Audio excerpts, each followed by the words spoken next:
pour commencer, j'ai envie de me tourner vers mon collègue quand même. On parle de risques littoraux. Qu'est-ce que ça évoque pour toi, Olivier, ces notions au regard de tes missions à la région Bretagne?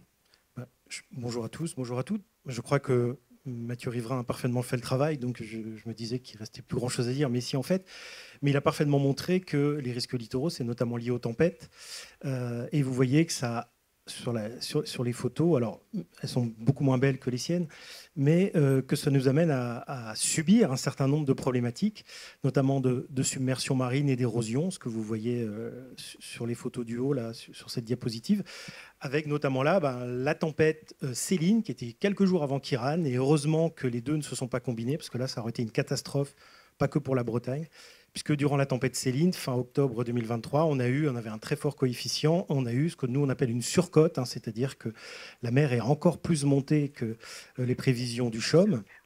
Et donc vous voyez ici un port de plaisance au bas Pouldu, on est côté finistérien, en face du port de plaisance de Guidel, sur l'estuaire de la Laïta, où tous les quais sont submergés et les places de parking que vous voyez devant ce restaurant sont aussi submergées.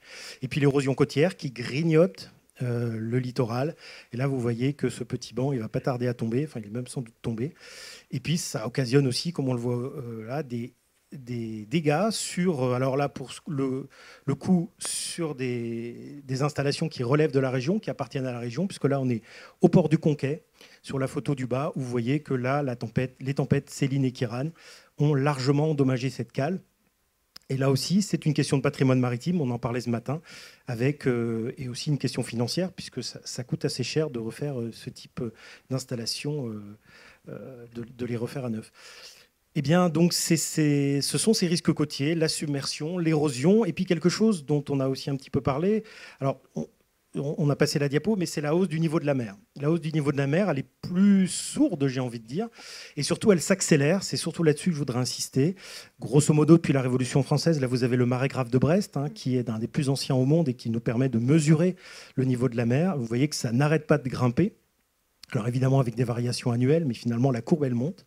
Et là, vous voyez qu'on a gagné à peu près 30 cm en 300 ans, dont 10 cm au cours des 30 dernières années. Les 30 dernières années, c'est-à-dire depuis le début des années 90.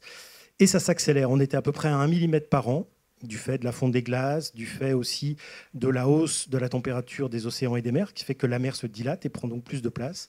Et désormais, on est donc à 3 mm par an d'évolution, avec même dans le Pacifique des chiffres qui dépassent ça. Et donc, on nous promet effectivement encore plus 70 cm d'ici 2100, donc, avec donc 1 mètre de hausse du niveau de la mer. Et ça ne s'arrêtera pas, puisqu'on nous promet 2 mètres, mais là, on dépassera largement 2100, et d'autres personnes en parleront bien mieux que nous à ce moment-là. Ce qu'on comprend, c'est que l'érosion côtière, c'est quand même un phénomène naturel. Mais là, ce qui pose problème, c'est qu'il y a quand même... On a posé des enjeux, effectivement. Si on est sur un îlot inhabité ou sur l'île de Clipperton qui relève de la souveraineté française dans le Pacifique, il n'y a pas de souci, il n'y a pas d'habitants, il n'y a pas d'installation, il y a de l'érosion, il y a des tempêtes, il y a des submersions. C'est véritablement la nature, c'est naturel.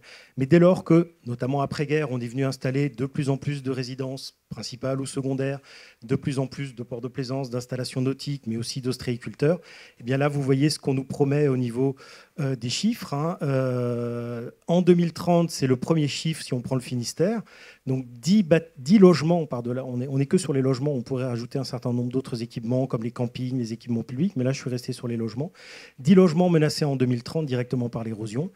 Un peu plus, vous voyez, en 2050. Et puis si on prend 2100, où là on considère que les ouvrages actuels, notamment la fameuse digue de l'Esconil, par exemple, dont nous a parlé Mathieu Riverain, eh bien, ne feront plus leur travail de bloquer la mer. Eh bien là, on explose complètement les chiffres.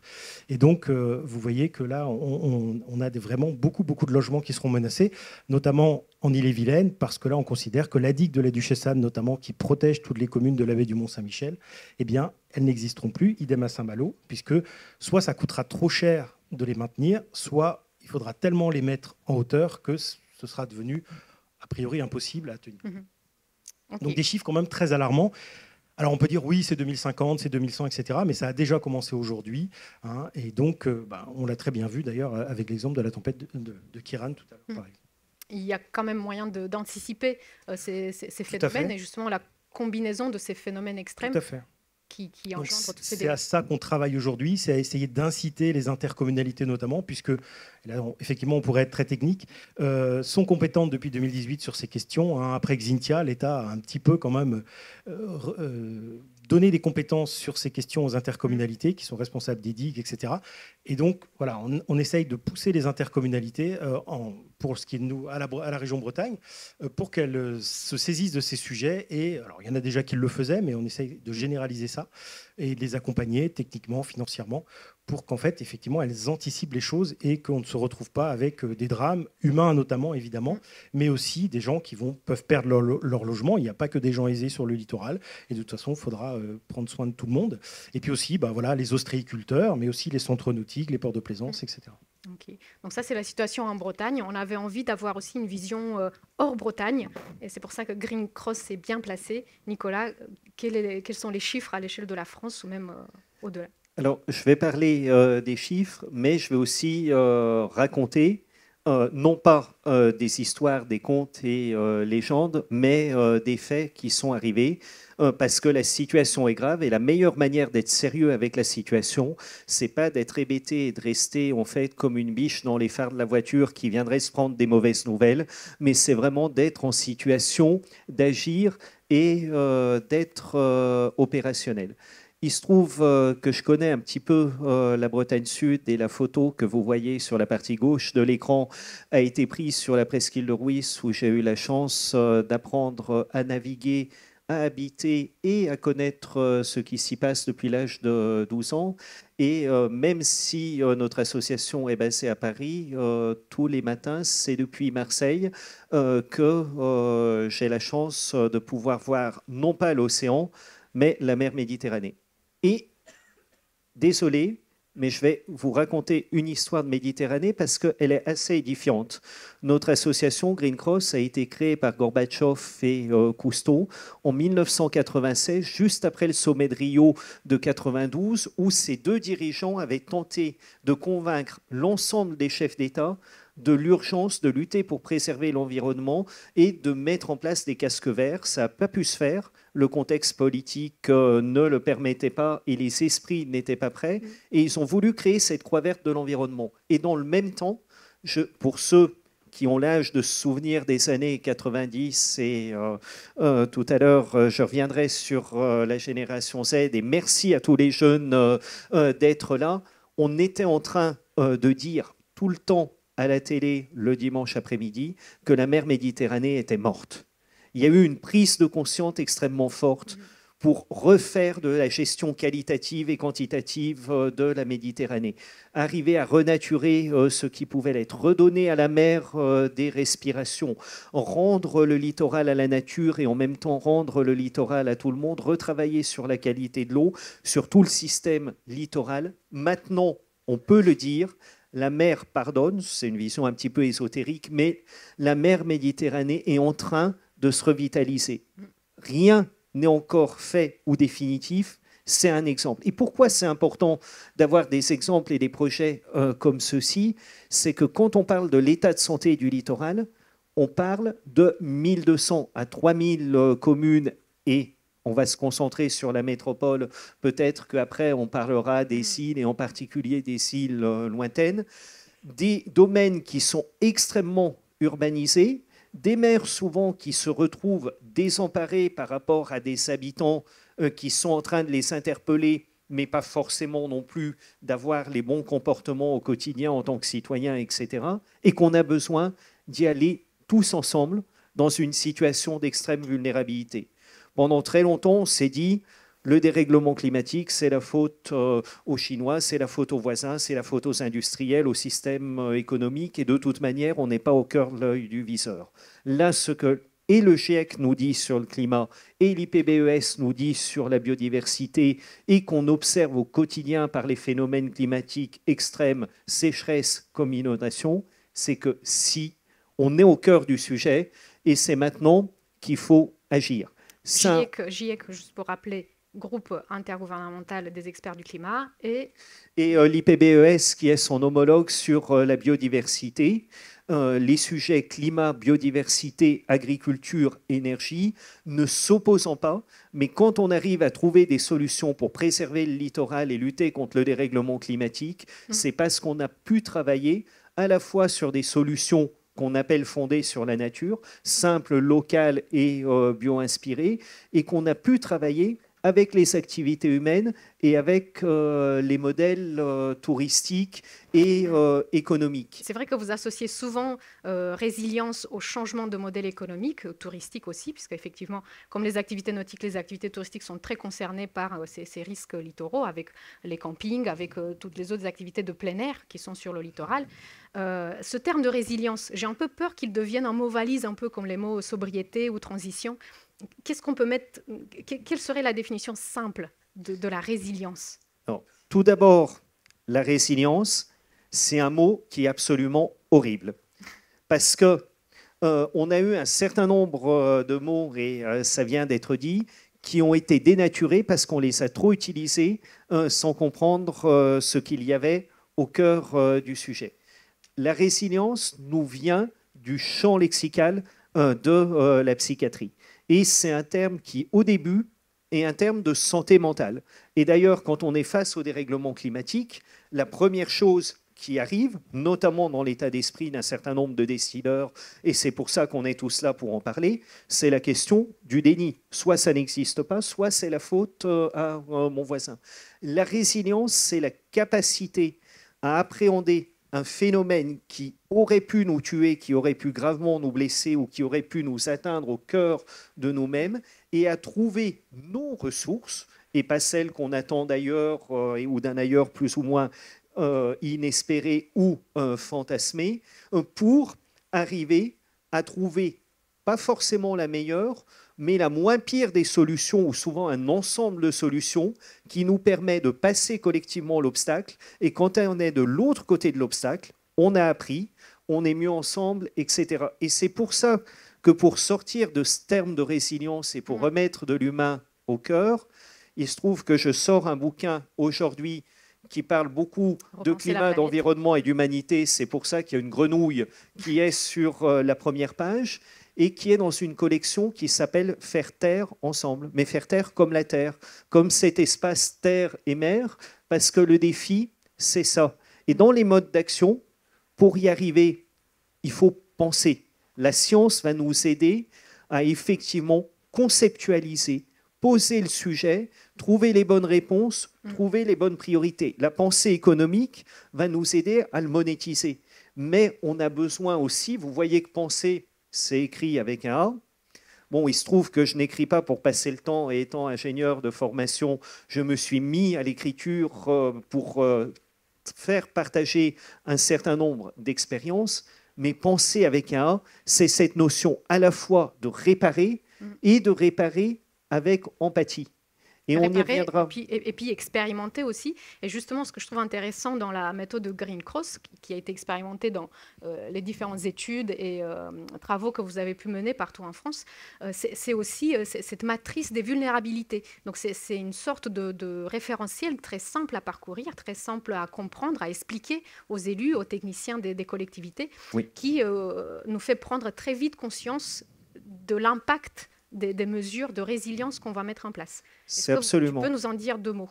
Parce qu'on a passé énormément de temps à croire que le sujet du dérèglement climatique était un sujet idéologique sur lequel il fallait qu'on argumente énormément à l'échelle locale et avec ses voisins pour savoir si au niveau national ou international, on allait être à plus 1,5, plus 2 ou plus 2,5 degrés à l'horizon 2050. De toute manière, dans la logique et dans la stratégie d'adaptation, il faut qu'on anticipe d'être à plus 4 degrés et dans l'évolution de nos comportements au quotidien, il faut qu'on infléchisse très vite la trajectoire, le plus vite qu'on peut, pour réduire nos émissions. Mais ni vous, ni moi, ne mangez du carbone le matin en nous levant, ou alors je ne vous le conseille pas parce que c'est vraiment indigeste à manger. Par contre, ce qu'on appelle les vulnérabilités, c'est des choses avec des mots qui vont tous nous parler.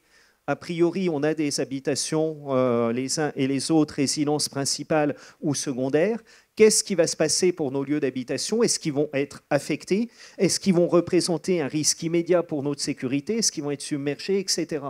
Deuxième sujet, avec un terme absolument terrible et technicien, la question du biseau salé. L'eau de mer qui, petit à petit, est en train de rentrer dans la nappe phréatique sur l'eau douce, des terres qui vont devenir plus ou moins incultes ou infertiles, et ensuite une capacité à parcourir le littoral qui va être affectée. Troisième domaine, la question des infrastructures. Peut-être qu'il s'agit de routes, peut-être qu'il s'agit d'infrastructures touristiques, d'une base de voile, d'un aéroport, d'une gare. Et dernier sujet, et volontairement on l'a mis en dernier, les espaces naturels, la biodiversité extraordinaire, la Pointe du Raz, les emprises du conservatoire du littoral, auxquels on pense très souvent, mais qui vont représenter entre 1 et 20% en superficie de ce qui nous reste à préserver. Et par rapport à chacun de ces domaines, on va pouvoir raccrocher un enjeu environnemental à une préoccupation qui immédiatement peut être transcrise en modèle économique à un élu. C'est ce qu'on appelle les menaces. Des enjeux de sécurité civile et sanitaire, des enjeux aussi de difficultés d'accès à l'eau potable, mais aussi d'accès aux terres agricoles, aux terres fertiles, ou des problèmes sur les activités économiques et les transports. Et je dis ça, d'ailleurs on s'en rend compte, je vous sens silencieux et pas loin d'être accablé, mais jusqu'à maintenant, ça plombe un petit peu l'ambiance. Par contre, on voit de quoi on parle. Si on ne met pas tout de suite en face une piste de solution, on a l'impression que je vous ai stressé pour rien, donc on n'est pas dans la résilience, mais pour le coup, on est dans un problème de santé mentale. Mais pourquoi il fait ça? Et en étant une association issue de la société civile, on va aller chercher un petit peu partout dans le monde, selon les moyens de transport les plus éco-conçus, mais surtout en mettant en relation les porteurs de projets qui localement travaillent sur ces solutions, des pistes de solutions qui ont déjà été expérimentées. Sans parler tout de suite des pistes, puisqu'il faut qu'on garde un peu de suspense quand même, moi ça me rassure d'avoir ce type de méthode, ce type de grille, donc je ne trouve pas du tout ça angoissant, et d'autant plus qu'en Bretagne, peut-être sans forcément appliquer cette grille, mais en Bretagne on a déjà des exemples concrets d'adaptation, et Olivier, tu nous as préparé déjà plusieurs diapos là-dessus. Oui, alors déjà il y a effectivement ce que nous on a... les 4 grands types de solutions que l'on préconise au niveau international, national et donc aussi régional sur ces questions. La première, c'est se protéger, tout simplement. Effectivement, on continue à monter les digues, on continue à en construire. Là, vous avez sur la photo une digue tout près de Port-la-Forêt, grand port de plaisance breton, finistérien. Et il y a maintenant un peu plus d'un an et demi, ils ont élargi et rehaussé la digue pour faire face notamment à cette hausse du niveau de la mer et à ces risques de submersion marine. Sur les questions de l'habitat, on peut aussi évidemment s'adapter. Enfin, ça vaut aussi pour les questions portuaires, je le remontrerai tout de suite après, où là vous voyez qu'on est en baie de Somme sur la photo de cet immeuble, et vous voyez que le rez-de-chaussée, il n'y a pas de pièce de vie. Tout simplement pour qu'en cas de submersion marine, et Dieu sait si en baie de Somme ils ont eu des submersions marines importantes, puisque c'est une grande zone de polder protégée par des cordons de galets, et bien là, du coup, on évite d'avoir des risques pour la vie humaine. Et puis, il y a ce qui est le plus long, le plus compliqué et le plus coûteux aussi, c'est effacer des enjeux et éventuellement les relocaliser, donc les reculer. On en verra un exemple tout de suite après. Là, on est à Guissény, dans le Nord Finistère, où là, vous voyez que la commune est en train, avec l'aide de l'établissement public foncier breton, d'acheter cet ancien collège. Vous voyez qu'il est vraiment au bord de l'eau, on est vraiment les pieds dans l'eau, mais il n'est plus occupé depuis quelques années, et donc va l'acquérir, le démolir et renaturer le site. Pour ceux qui connaissent, il y a juste un collège d'Iwan juste derrière. Et puis la dernière solution, mais dernier grand type de solution, parce qu'évidemment là-dedans, il y a on peut faire beaucoup de différences et avoir des approches en fonction véritablement du terrain et des enjeux qui existent. Ce sont les fameuses solutions fondées sur la nature. Et là, vous avez un exemple breton, pour le coup. Avant, on était obligé d'aller en Hollande ou en Angleterre pour en voir. C'est ce qu'on appelle de la dépoldérisation. Celle-ci, elle est complètement accidentelle. C'est une digue qui a rompu au début du confinement, en mars 2020. Et la mer est entrée, en fait, est revenue dans des terrains qui avaient été poldérisés par les moines de Saint-Jacques-de-la-Mer. On est en baie de Lancieux, donc à l'est des Côtes d'Armor. pas très loin de la frontière avec l'Ille-et-Vilaine. Et donc la mer est revenue, vous voyez, sur ces 30 hectares qui appartiennent au Conservatoire du littoral et qui sont en train de devenir désormais du domaine public maritime. Et donc la mer est revenue tout simplement. Et vous voyez que la maison à Tuiles Rouges, où il y avait un locataire qui a évidemment été relogé, et la maison a été achetée par le Conservatoire du littoral, ce locataire disait « Oh oui, là, il y a une brèche, mais la brèche, elle était petite. Aujourd'hui, la brèche, effectivement, au départ, elle faisait 1 mètre en mars 2020. Aujourd'hui, elle fait quasiment 45 mètres. Et il disait « Oui, mais l'eau ne va pas revenir tout de suite. La maison... » Et 6 mois après, il y avait 70 cm d'eau dans la maison.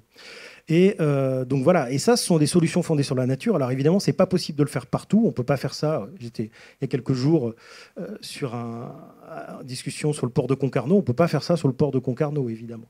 Mais partout où on peut le faire, on va essayer de le faire. On va essayer de l'accompagner à la région, avec le conservatoire, avec l'établissement public foncier, enfin avec tout un tas d'opérateurs avec qui que l'on réunit d'ailleurs cette semaine au niveau régional, pour promouvoir ces solutions fondées sur la nature. Et d'ailleurs, le ministère de l'écologie il va se clôturer dans quelques jours aussi un nouvel appel à projet sur ces solutions fondées sur la nature.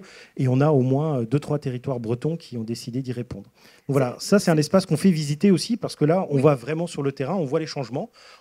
Ils ont reculé le sentier côtier. Il y a des nouveaux... Évidemment, la biodiversité a changé, le paysage a changé, les usages ont changé.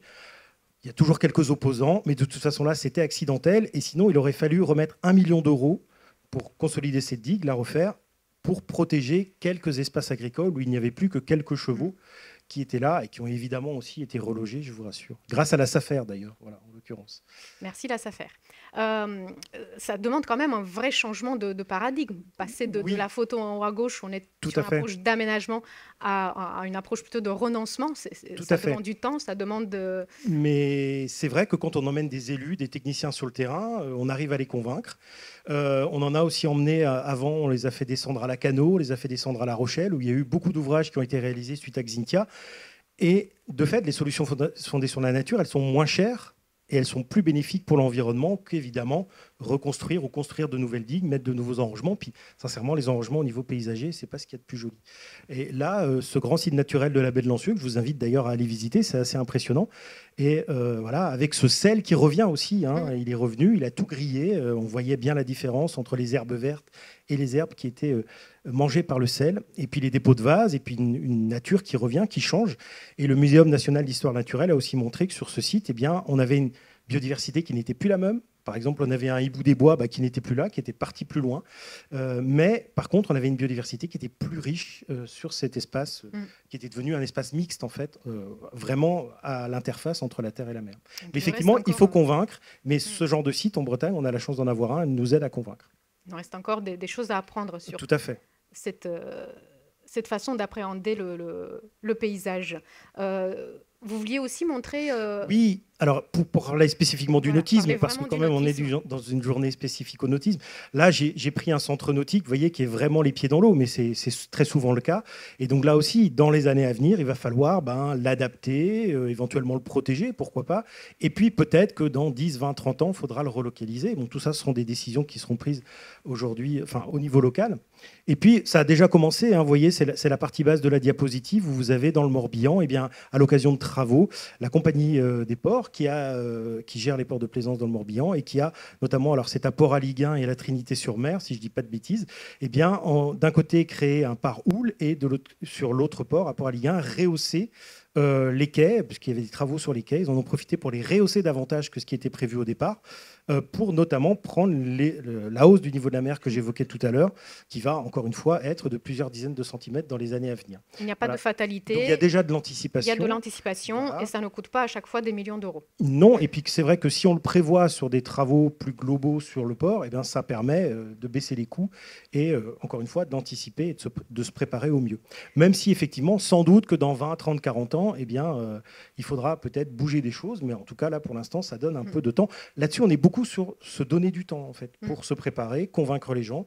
Et puis aussi, quand on est sur le front de mer de la Cano, par exemple, c'est 500 millions d'euros d'enjeux, pardon. Eh bien, on ne déplace pas 500 millions d'enjeux d'un claquement de doigts. Il faut plusieurs décennies pour le faire. Déjà aussi pour convaincre les gens. Et pour finir sur cette partie... Oui, là-dessus, Alors, qui est pleinement dans des l'actualité. solutions? Alors, j'ai pas trouvé de centre nautique relocalisé, désolé.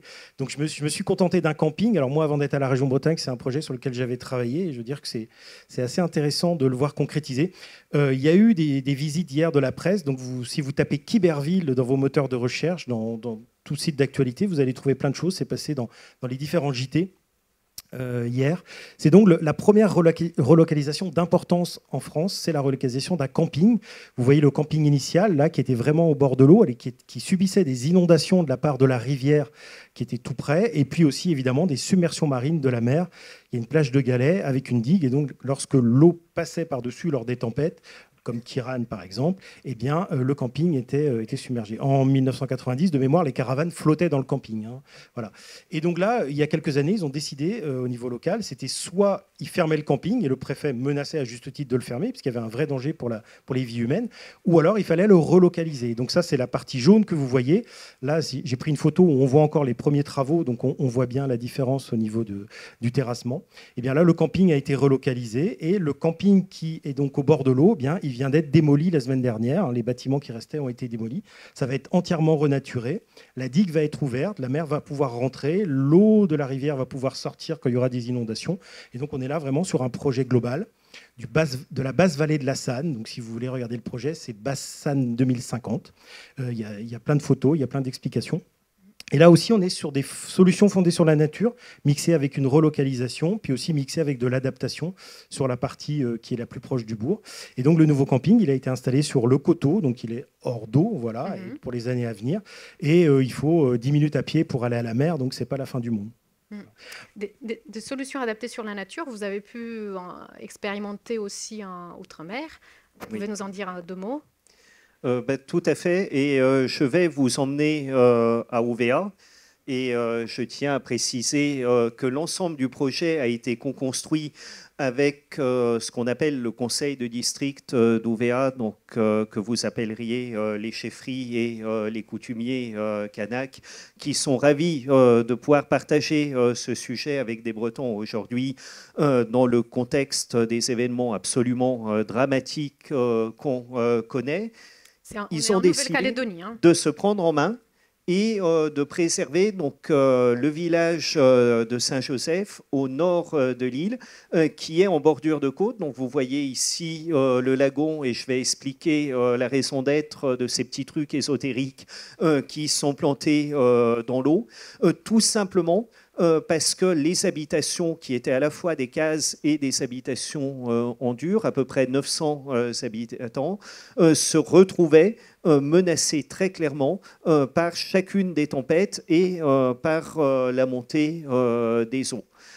Ils ont décidé de modéliser la courantologie au sein de leur lagon avec des fonds sablonneux, mais qui, par exemple, ressemblent très fortement à certaines plages de Watt, à ce qu'on va pouvoir retrouver sur la presqu'île de Ruisse, ou même à ce que vous pouvez retrouver en fond de baie en allant un petit peu du côté de Paimpol.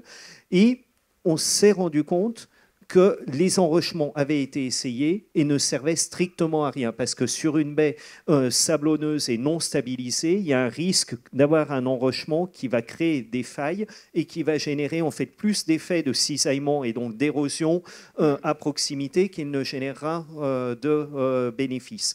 On voit sur la diapo d'après justement cette modélisation du profil qui change. Si on met la diapo juste après, on va voir justement l'évolution de la partie sable qui monte. C'est absolument. C'est-à-dire qu'il fallait mettre un blocage sous l'eau pour arriver à retenir et à stabiliser le sable et à ce que cette stabilisation du sable permette de constituer une digue naturelle. Pour ça, on avait un arbre juste à côté qui était des cocotiers et on a utilisé, et donc c'est ce que vous voyez ici, 2 formes qui ont été testées, tout simplement de faire un barrage en fait avec des troncs debout et en mettant des branchages au sol, et puis une forme un petit peu plus complexe mais qui peut permettre de stabiliser plus vite la régénération, qui vont simplement mettre la dune en situation d'être plus forte pour résister aux tempêtes. Et à partir de là, on peut replanter des herbiers et sur l'eau et sous l'eau, contribuer à la stabilité, revaloriser les écosystèmes. Et vous savez, quand on fait des enrochements, très souvent, on a du matériel de BTP absolument important et très compliqué à envoyer dans une île comme Ouvert. Là, les travaux ont été faits par les jeunes qui ont été assermentés pour se faire par le conseil coutumier et donc qui maintenant ont un boulot. Ils ont eu un diplôme qui leur a été remis qui permet la reconnaissance aussi de cette formation.